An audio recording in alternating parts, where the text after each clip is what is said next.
All right, here we go. So, welcome. I am flying solo today. Keith and Josh both are under the weather, and that or they don't know how to drive in the ice. I don't know. The ice has melted around here. It's pretty easy to get around, but it's been pretty difficult first of the week. We were even closed. So anyway, I'm Paul, and this is Hyperbaric Plus, and we're going to do our podcast. I'm again flying solo today, and I want to talk about something that's near and dear to my heart.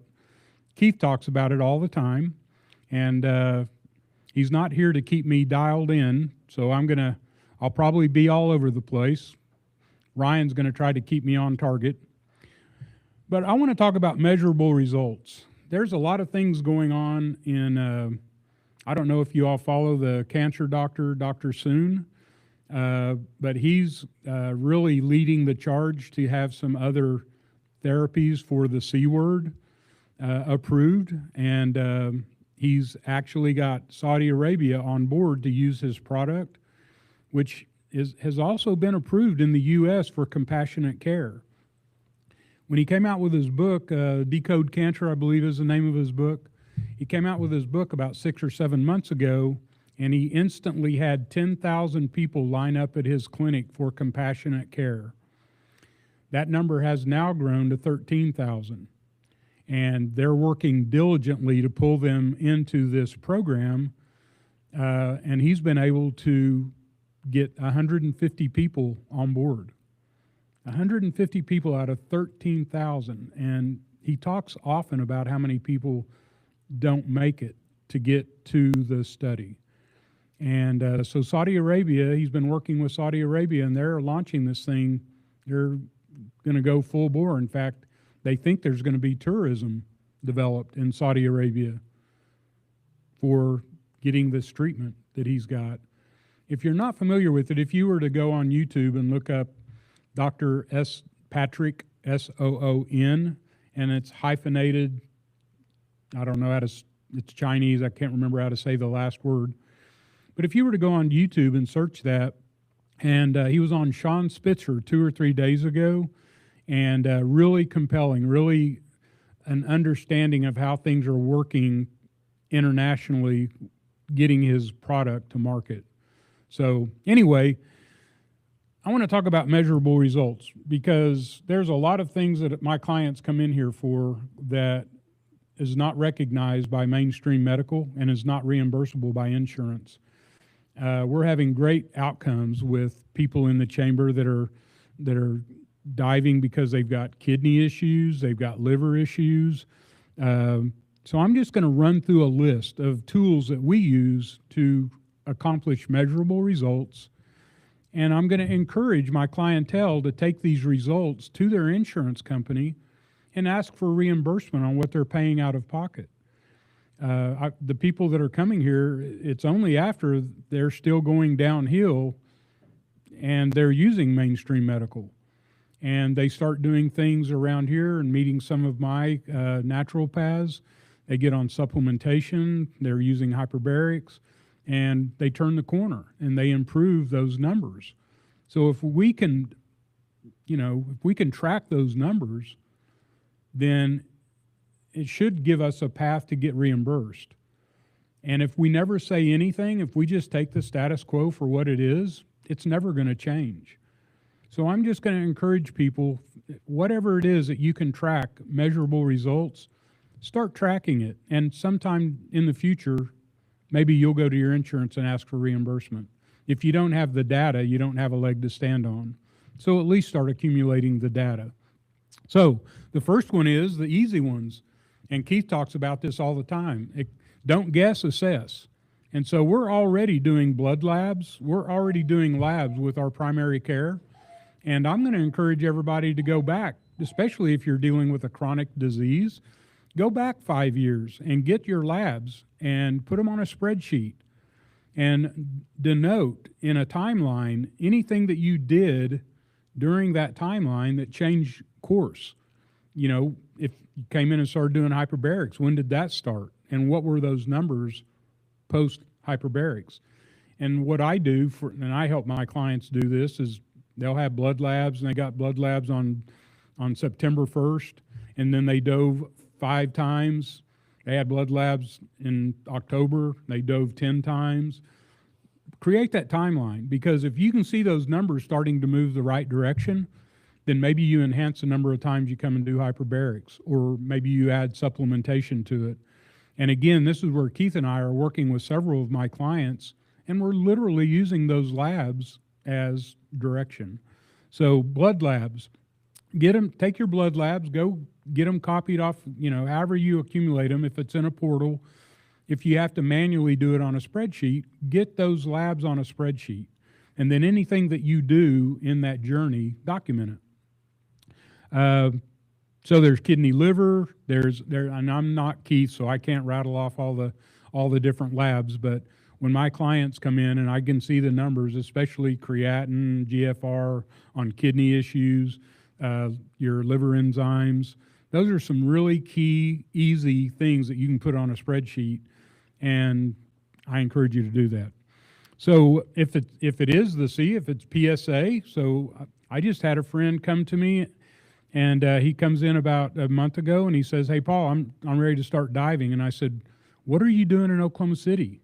Because he lives in Shattuck. I said, "What are you doing in Oklahoma City?" He goes, "Well, I just started radiation." And I said, "What?" I said, "For what?" And he said, "Prostate cancer." And I said, "So how did all this rear its head?" "Well, my PSA was out in June, and so we started doing some testing. So in June, my PSA numbers were up, and that's how they identified that I have prostate cancer. And they waited 6 months to start radiation." And I'm like, dude, that's 6 months that you could have been doing a lot of other things to turn that number around and maybe didn't start radiation. And I mean, PSA is one of the easiest numbers to track. So he's now going to start tracking that, but he's doing this first round of radiation, and it's successful. And he comes in and dives with me after every radiation treatment, which is maintaining a higher level of his immune system. It keeps the fatigue down, keeps his stamina up. He's having great success with what he's doing, but maybe we didn't have to start that radiation 6 months after they identified it. That's 6 months we could have possibly changed direction.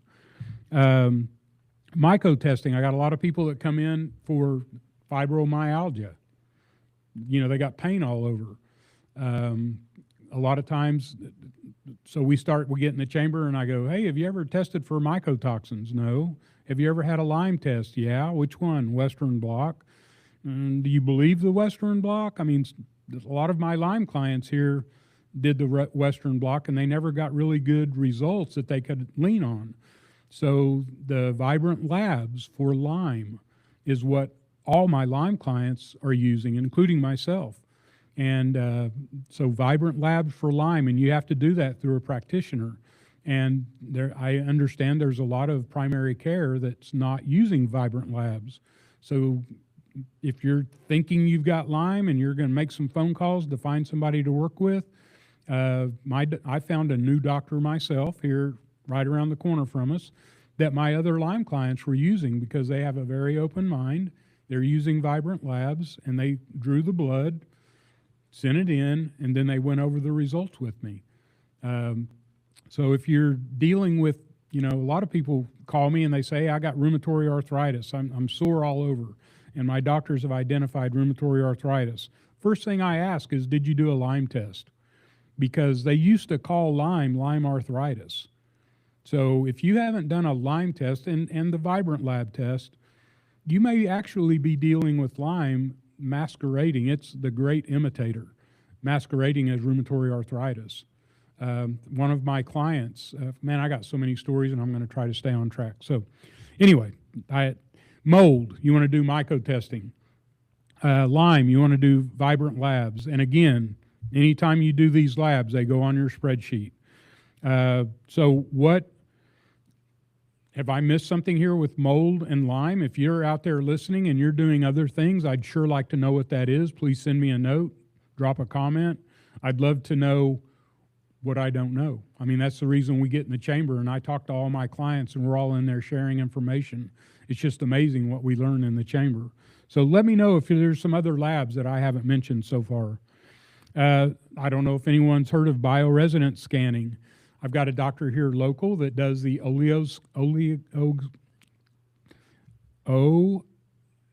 let's see, here it is, OLIGO scan, oleo scan, I believe is how he says it. And what that does is it's a test that goes on the pad of your hands. For dink, dink, dink, dink, and then it spits out a computer and it says, here are your heavy metals, here are your vitamins, and here are your minerals. So in literally 3 minutes from the time you sit down, you've got this report. And so off that report, I started changing things. And then I did another report, and it changed pretty drastically. One of my main ones was my mercury is off the charts. I don't want to tell you what I did as a kid with mercury. I had lots of mercury exposure. And so I'm trying to get a handle on that. And I'm following that with the oleo scan. My dentist, who's a biological dentist in Hennessy, Dr. Haymaker, love her to death. She's just awesome. She does all kinds of different testing. She does a saliva test before she even cleans. She said, Paul, the last time I was in there, which was 2 weeks ago, she said, our whole method of doing, periodic cleansing, teeth cleaning, has changed. And I'm like, well, why is that? And she said, if you have bacteria, and there are some really serious bacteria that are part of your oral makeup, if you've got some of these bacteria, we're not going to work on you until we've dealt with that bacteria. We are learning how bad it can be to work on you when you've got some of these populations in your mouth. So we're going to identify it through a saliva test. If we need to address that first, we're going to, and then we'll do the teeth cleaning. And so she does the saliva test, and then she also does a bioscan. And that bioscan, again, in about, it takes about 20 minutes. They're reading points, acupuncture points on your fingers and your toes. And that bioscan will look at what organs are healthy, what organs are in deficit, and just general overall body's health. And it gives you a readout, gives you a chart for about 30 different categories. And the first time I went to her was to see about getting some metal fillings removed, and which I was told by my dentist 20 years ago that he removed them. Well, he ground them out. He didn't do it as a biological dentist, and may have contributed to my heavy mercury load. I suspect that it did. So I went to her to see how to do it right and get the rest of them out that have not been addressed. And she wouldn't work on me because of the results of my bioscan. So she got me on a supplement program, and in 4 months, I was shocked how fast those results changed. And so I'm getting ready to do my third test. I've done 2 tests with her, and she's put me on a supplement program after those. And I got to tell you, when you look at the reports, they're pretty amazing that we have bioresonance, we have this kind of testing available that's absolutely non-invasive that can tell you what your organ health is. So again, you got questions, you need guidance, I'd love to share any of this that I can with you. I'm just trying to go over some of the things real quick so that we can answer some questions. Genetic testing, for those of you that aren't aware of genetic testing, it's huge to understand if you have any gene mutations. There's the MTFFR gene that if you have that, it's going to be real problematic if you do non-methylated vitamin B products. So you have to identify if you have, especially that one gene, but by doing genetic testing, and some of my clients around here, they're using AI to process they're putting all of their medical history into AI and learning how to do prompts and learning how to ask questions. And AI is not to give you a diagnosis or to give you a path for medical. It's to give you a way to create questions for your primary provider. So anytime I start talking about doing AI, I use it here a great deal so I can ask questions to my client, and those questions a lot of times go straight to their primary provider. We have no doctors here. We go scuba diving. but we are all attuned to health issues, and we always go through our primary provider to ask questions. That's why I was so excited about getting my new primary provider that has an open mind. And you got to go find that person. Ask those questions. If there's something you want to do that's off-label, ask them if they're going to support you before you ever get hooked up with them as a doctor. Highly recommend that conversation. Cognitive assessment. So, we got some exciting things going on in this space. So, number one, there's self-assessment. We have any of my clients that come here on the app, they can go to their app and they can go to their their self-assessment through the app, and they can answer 20 points every time they come in here. And what they're doing is developing a database so that you can look at that over time. What is Hyperbarics doing for me? How's my anxiety? How's my sleep pattern? How's my headache? There's 20 points of reference that we want to know from our clients. And, that score, we've had scores start at over 100. And to see that score reduce over time to single digits is exciting. And had we not done that from the very onset, it would be hard to look back and say, this is what I accomplished. You got to get the data. You got to put that data down on paper. It's just so important. Another one that we do is the right eye, and the right eye is eye tracking. It's computerized eye tracking. And we've used that since 2018. So all my clients, if you dive a second time, if you come in and do a second session, I offer for free to do a baseline and on me. So there's no reason to turn me down. I want that baseline. Now, at the end of X number of sessions, and depending on why you're here, if we get to the end and you want to do a second testing on that, then we will be able to see how far we move the needle by doing hyperbarics. If it's a concussion injury, if it's a depression, anxiety, all those things show up at a very hard to understand level. But when you put it in a computer and you're looking at eye tracking, the eyes are connected to the brain. That's just a test that you can't argue with. I mean, if we move the needle, we're going to say, hey, that's great, we moved the needle. We don't know that if we don't do that testing. The hit check, all of my clients here, there's an app called Hit Check, and we're trying to promote this in the schools. All organized sports programs have to have a concussion protocol policy. That's mandated by the state. There's a lot of schools that don't. I mean, a lot of schools have got on board with it. A lot of other organized sports have not. If you got a child that's in any kind of organized sport, question the coach. Say, hey, what is our protocol for a concussion? How do we know that we do or do not have a concussion? A lot of schools are still on paper. How many fingers am I holding up? What is the day today? Who's the president? Well, that's one way to do it, but somebody needs to be taking care of that paperwork. Do you think after those questions are answered, do you think the coach is putting it in the file for your child? That's a tough thing to know that it's happening every time. Whereas the Hit Check app is 9 different cognitive tests, standing on one foot. How long can you stand on one foot? Being able to drive a car through cones, this is all on your phone, and it's reaction time. And there's 9 different tests. And I guarantee you, if you take that test with a good head on your shoulders and you get your bell rung, you're not going to be able to take that test at the same level. That's called a scorecard. And the way Hit Check works, if you come and you're one of my clients, you're going to join my team. I'm going to send you an invite. You can take that test. It's free of charge. More importantly, it's on your phone. As long as I've never taken anybody off my team, and I've been using it for 5 years. So if you've been here and you establish a score, you've got that score on your phone. If you slip on the ice and ding your head, then you take that test. And if it shows that you went backwards, then you come in and get in the chamber. It's the faster you get in the chamber, the fewer times you have to be in the chamber. The longer you wait past 10 days, the clock, those numbers start going up, what it's going to take to get back to normal. And so anyway, the Hit Check is a super important tool that's on your phone, costs no money. If you got a child in sports, ask the coach. There's another program out there called Sway, and it is really tied to the medical industry.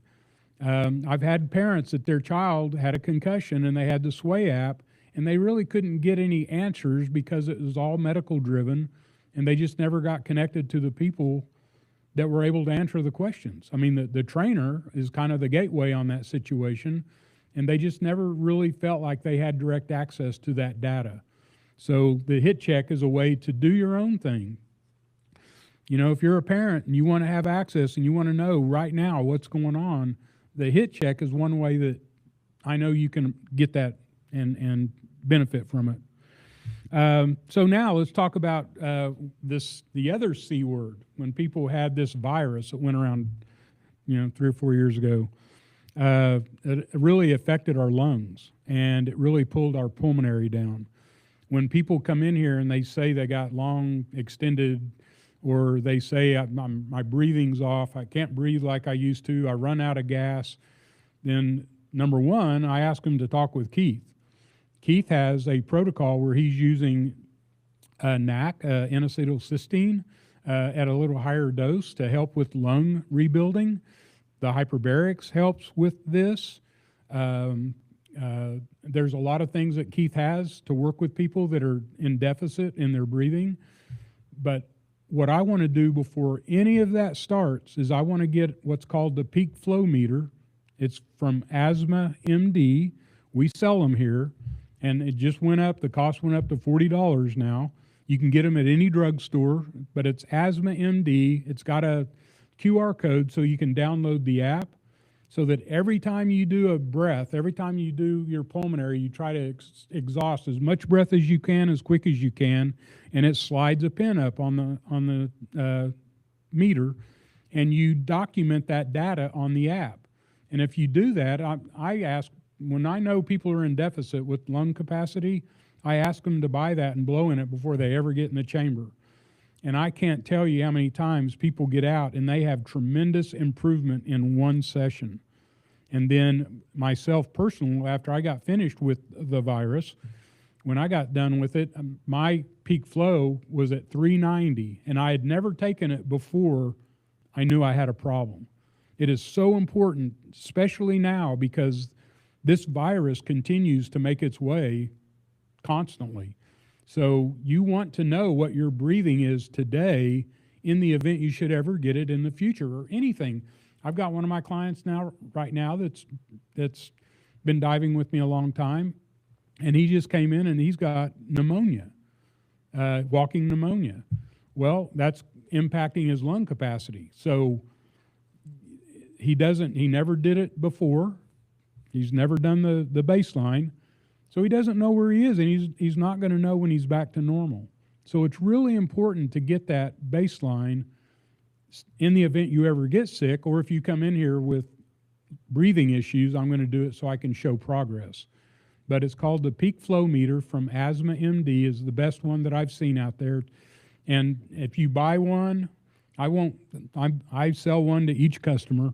But if it's a family, you can put it in chlorinated water and rinse it out, and Junior can use it, and then your daughter can, then your hubby, and then grandpa, whoever you want to share it. You can actually sterilize it between people that are using it.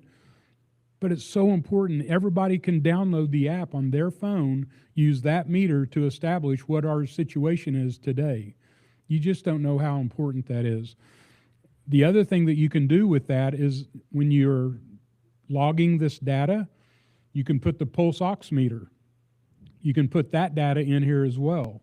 So over time, when you put this data in, I'm sorry I don't have an example to show you, but when you put that data in on your phone, you can push a button and it gives you a line graph. So over time, mine goes back 5 years. So 5 years ago, I was at 390. And in 4 hyperbaric sessions, I got to 600. And then it plateaued. I never got above 600. So I'm calling that my new baseline. It hadn't deviated for 5 years. I'm still at 600. So if I ever get sick again, if I go down, I'm going to know when I'm back to normal. And that's really important to me, especially as we age. I'm turning 68 this year. I'm getting really concerned about how can I monitor my health and know that I'm doing all the right things. So that's one of the important tools. The thing that leads to, if you've never heard of the 6-minute walk test, you want to do this on level ground. You want to have the pulse oximeter, you want to blow in it. You want to blow in the peak flow meter and have a good baseline. And then you want to carry your pulse oximeter. Put it on your finger and walk for 6 minutes. If that pulse ox gets down to 89 or lower, grab a chair, go sit down, and wait till it gets back up in the 90s and continue walking. So you want to time that 6 minutes. You want to know how far you went in 6 minutes. If you've got a watch that's counting your steps, then you want to know how many steps you took in that 6 minutes, and you want to know what those values were. If you go down to 89, you're going to mark that. You're going to keep a record that, hey, I walked for a minute and a half and I got down to 89 and I had to sit down for 30 seconds or however long and wait for that oxygen level to come back up. So again, data. If you get sick and you get way down on your 6-minute walk test, you'll know when you're back to normal because you've got that data. So a 6-minute walk test is really important, and put your peak flow and your pulse ox on that. So a lot of my clients see, we've got a couple of people around here that do supplements. That's their whole world is supplements. And before they put you on any supplements, they do muscle testing with you. And I can't believe how many of my clients, including my wife, who goes to, this is a provider that works with us, but she'll go over there and she'll go, well, we were thinking that, my blood work says I need to be on this supplement, but we muscle tested for it, and no way, she wouldn't put me on it. So muscle testing is where you hold those supplements, and everybody operates a little differently in this space, but you're going to have access to either holding to your chest or in your hand, and then the person that's doing muscle testing with you will identify if that's a good supplement for you to take or not. And it's amazing how many of them are not. By going to a person that practices muscle testing, take all your supplements, all your Medicaid, take everything that you're doing for that first test and get a baseline. Now you're going to know what actually is not working for you. I mean, why take something that you muscle test improperly for? So muscle testing is a real important thing that you can do, especially people go, well, it costs so much money to go see that doctor and blah, blah. Well, hey, how many of those supplements are doing harm, or they're not doing you any good, and you're taking them? What does that cost? What is 2 months of taking the wrong supplements? What does that cost financially? Not talking about not helping you any. So yeah, muscle testing is real important. A grip meter. So there's a lot of people that are doing nitric oxide supplementation or hydrogen supplementation. One of the best ways to kind of track that very easily is there's a grip meter. It's like $25 on Amazon. And I've got a grip meter in here, and so that's my baseline. What is my grip today? I'm getting older. The first thing that goes away as you age is your muscles if you don't pay attention. So get a grip meter and just pay attention to that grip meter's, what are those values and how is it changing? So again, just baseline stuff. Now, I really want to get into this. So it looks like I'm hoping that we're going to be pulled into a study going on up in North Dakota. There's a friend of mine has a hyperbaric oxygen facility up there, and they are using brain mapping. And if you don't know what brain mapping is, it's performed with a quantitative EEG, QEEG, and what you're looking at is brainwave activity, 5 different brain waves, and you're looking at the activity mapped on your brain. And so when you get that map and you want to fix a deficit that shows up on that map, now you have an ability to target it. We have 2 different therapies here. We have one that's called a photobiomodulation helmet. I cannot call it a red light helmet because FDA is calling it a photobiomodulation helmet. And that helmet has 4 different regions in it that are programmable. And you program it as per the brain map and where the deficits on your brain are. You just won't believe how many people come in here for cognitive decline. And the first thing I want them to do is a baseline. This is the best baseline, the most cost-effective baseline I'm aware of. There's another deal called SPEC imaging. Dr. Amen If you ever follow Dr. Amen or Paul Harch, it's in the hyperbaric oxygen world. Both of them monitor their patients with spec imaging. Dr. Amen charges $4,000 for that image. That's pretty expensive. And it's a nuclear MRI. You're putting contrast in your brain so that you can see blood flow. That's how it works. So you do $4,000 and he writes you a script for hyperbarics. I can't tell you how many people have come in here with a script from the Amen Clinic for 40 sessions of hyperbarics. And the reason is because they've taken the post image of 40 sessions of hyperbarics. I think the last time I heard him speak on this, he was at 140,000 images that people paid $4,000 for. And in virtually every one of them, you've got a deficit image, and after 40 sessions of hyperbarics, you got a better image. There's never been, that I'm aware of, I've never seen it go backwards. I know that there's always improvement.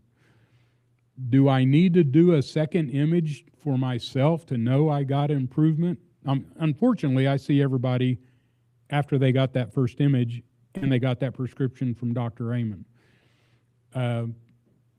What we're wanting to start doing and what they're doing at this clinic, a friend of mine's clinic up in North Dakota, is they're using the brain map, the QEEG. They're using the brain mapping as an image.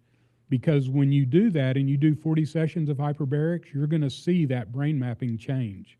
Is it a spec image monitoring blood flow because you've got contrast in your brain? No. Is it very non-invasive and very inexpensive? $500 to do a brain map? And we're hoping we can push that number down, but we're starting at $500. So if I can get, I've got a gentleman that he said, I want my wife and I to do this because he's concerned for her. And he said, hey, we're going to go do this together. They're both in their 80s. And he goes, I just want to know if I slip and I go backwards.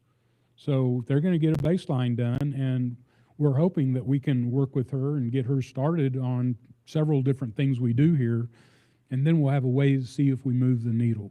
So brain mapping is huge. And every time we do the brain map, there's a test called the MoCA test, M-O-C-A.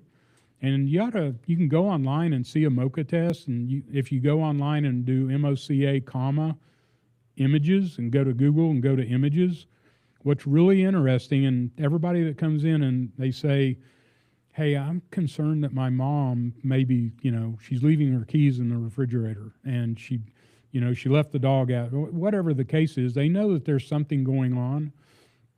I highly recommend just to have an understanding that one of the tests on the MoCA test is drawing the face of a clock at 10 after 11. Now they'll change the time. You'll see the time change a little bit, but a lot of the tests say 10 after 11. Draw the face of a clock. Go on images on Google and look at what people that are dealing with cognitive decline, how is the brain saying that that's what a clock looks like? I mean, it's crazy, but it's a very good way. If you are concerned with somebody's cognitive state, just ask them, say, slide a piece of paper in front of them and say, hey, Mom, I heard this kind of tell us what's going on. Draw the face of a clock at 10 after 11. And if it's perfect, then you can feel pretty good about that. Still need to get a baseline, but it's amazing how many times I've told people this and that clock wasn't perfect. So you can call that a baseline. You can call that day one that you were looking at cognitive decline and what we do about it. So there's other things you can do in your house to test for things. I got a lot of clients that are dealing with mold. We've got lots of things for mold. You can get a Petri dish from Amazon. For $20, you can get 4 or 5 Petri dishes. And it has the instructions, how long to set them out, put them in areas that you think might have had water damage, put them in areas that you suspect mold, and it's usually around water appliances in your kitchens, bathrooms, around chimneys is huge. The windowsills, below the windowsills in bedrooms is huge. I can't tell you how many of my clients, that's where they found mold, was under a window that wasn't properly installed. And that mold is just incredibly populated directly under the window in the sheetrock. So any place that you suspect mold, if you're dealing with something chronic, get you a Petri dish. They're $20. I think you leave it out for an hour or so in those suspected areas, then you cover it and you put it in a dark space like a closet without the lights on, and you leave it for 4 days. And you're always going to have a little bit of mold sporing, but I've seen some of my clients come back in and there was so much mold sporing that it pushed the top of the Petri dish off. That's a serious problem that you may not even know is going on. So get on Amazon and get some Petri dishes. If you're dealing with something chronic, that's a very inexpensive way to start the process. We have some clients here that have used the same. I've got one gal, and every place she's lived her whole life has had mold issues. And she really feels that's what caused her breast cancer. And mold does cause a lot of cancers.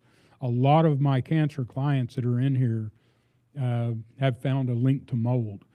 Ice makers, believe it or not, any ice maker, whether it's in your refrigerator door, whether it's a standalone on your bar top, whether it's at the convenience store where you get ice every time you drive by it, you get a drink.